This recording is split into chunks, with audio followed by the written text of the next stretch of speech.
আসসালামু আলাইকুম, আপনারা সবাই কেমন আছেন?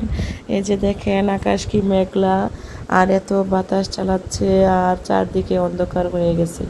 আর এখানে দেখেন কি সুন্দর করে একটা হাঁস বসে রয়েছে, খুব সুন্দর দেখা যাচ্ছে, আরও সাদা না সুন্দর দেখা যায়।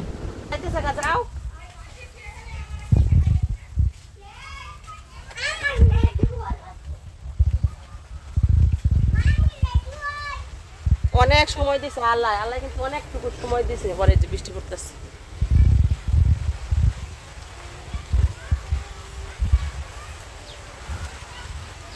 গাড়ি সাইডে দিছে। আইল মিয়া, আই খারাও খারাও, টুটুল, আই টুটুল যাইবো। ইলমা, এই ইলমা মারো নাকে।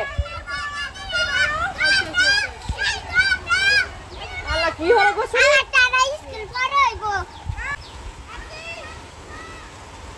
এতক্ষণ কি করছে জানা কথা?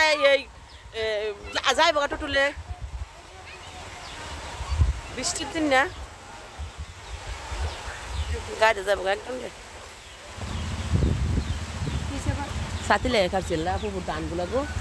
আল্লাহ কিন্তু অনেকটুকু সময় দিছে, দেখছেন মেঘলা হওয়ার পরে গুইরা দিছি ধান আর ইয়া করো না। দেখো আল্লাহ যাবি যদি রোদ দেয় তাহলে ইনশাআল্লাহ দিয়ে এই গুড়া এই বছর কত ভিজে।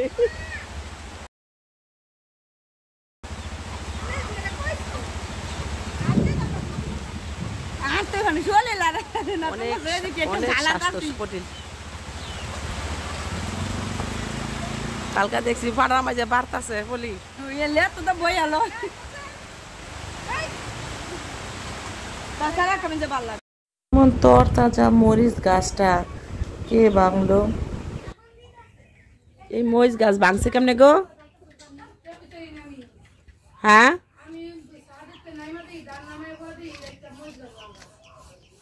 কে তো বাড়ি মারছে দেখে গেছে।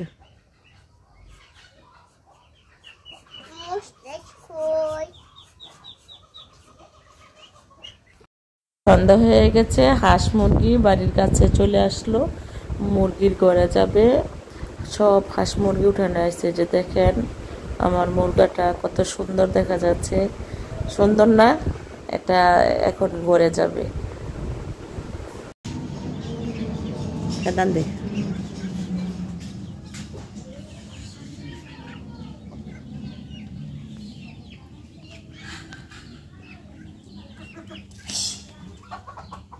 ওই চার খাতে না যাবো কা।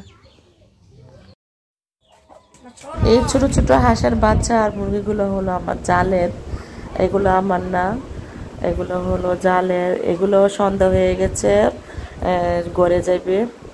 হাঁস মুরগির ঘর আছে, সেই ঘরেই যাবে। কি সমস্যা? কান দেখে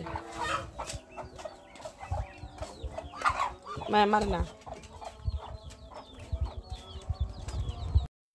এটা হলো পরদিন সকালবেলা আমি ছাদে উঠছি, বৃষ্টি আর গরম, আমার চালের ধান দিলাম, ধানের গরম।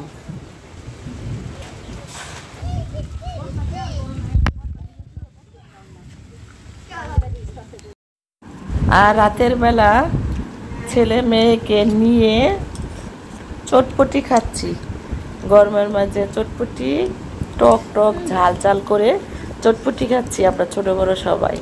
আমার মায়েই তো খাইতারে না, মায়ে খালি ঝালে খালি ফুয়াইতেছে।